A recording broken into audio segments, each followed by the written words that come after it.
scattered around my window. I walked out through the open front door. A red-haired man asked if the dog was for sale. I got that question a lot. "Everything except the dog," I said. "Come on in and look around." As people swarmed toward the door, I saw an unmistakable figure across the street. He looked like he'd just walked out of Sweetie's. Harper. I knew the depth of his dark gray eyes, but I didn't know what his favorite candy was. One more thing to learn. I waved, but he'd already turned away. Harper watched the tall man and Shay Burns emerge from the ScotShop. He turned his back, as if to study Sweetie's display of Highland jelly beans in the most disgusting flavors. Porridge, haggis, and some red and green striped ones called Purdy Plaid, which sounded to Harper like they should have been at the games in Georgia instead of here in Vermont. But his mind wasn't really on the jelly beans. He studied the reflection of the lopsided pair, one so short and one so tall, as they turned uphill. What was Shay doing with him? And was he really the one? The mugshot hadn't been that clear, but the height was right. Why would he bring a dog along, though? Maybe his camouflage? Mac, Hamelin's police chief, McElvey Campbell, had stationed Faring down in the meadow, dressed in civilian clothes, making her way from vendor to vendor, but keeping an eye on the well-traveled path from town. Easy for someone, even someone as noticeable as this fellow, to just happen to be there during some of the noisier events. Harper grinned to himself. All the events were noisy when that many Scots came together.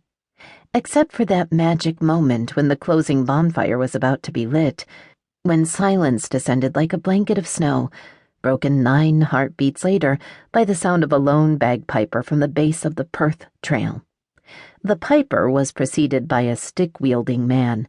The silver-headed stick was called a mace, in full Scottish regalia.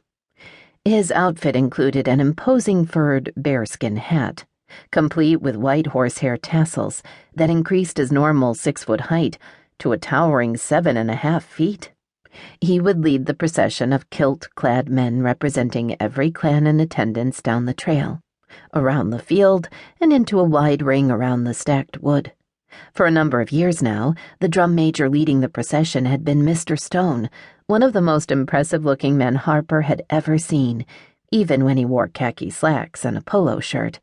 But put him in that enormous hat, and he looked not just impressive, but fierce indeed. He turned to follow Shay and the stranger at a discreet distance, but caught a movement from across the street. Peggy had stepped out of her store to greet a crowd of people ogling the display window. 10 to 1 that dog had climbed onto the ottoman they kept there for him. He was the best advertisement the ScotShop could hope for. As Harper watched, Peggy gestured everyone inside. He hoped she'd make a lot of sales today. By the time he looked back up the street, Shay and the man were out of sight. Not a problem. Harper's orders were to keep the fellow in sight, but not to approach him. They'd probably gone into Cameron's. But they hadn't. Inside the hardware store, he listened for the sound of dog toenails on the creaky old wooden floor. He listened for customers clucking and cooing over the cute little canine. He peered down each aisle, hoping beyond hope that his quarry was sequestered behind one of the tall shelf units. All the hope in the world, though, couldn't make the man in the mugshot materialize. Harper had lost him and was going to have to answer to the Secret Service. Harper couldn't understand what Shay had to do with this mess. Maybe it was just a coincidence. He checked his watch. The agents should have been there by now. He hoped Mac wouldn't alienate the agent in charge too much. Mac would either storm or grovel. Either way, it would be irritating. I stopped to help a woman find the right clan tie for her boss back in Connecticut, who was, as she said, very proud of his Scot heritage. A few months ago, I wouldn't have known which tie to sell her, and I would have had to ask my ghost.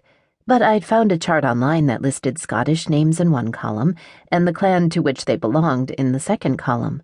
I'd printed it and had the pages laminated. When she told me his last name was Gillespie, I sold her a Macpherson. Easy as pie.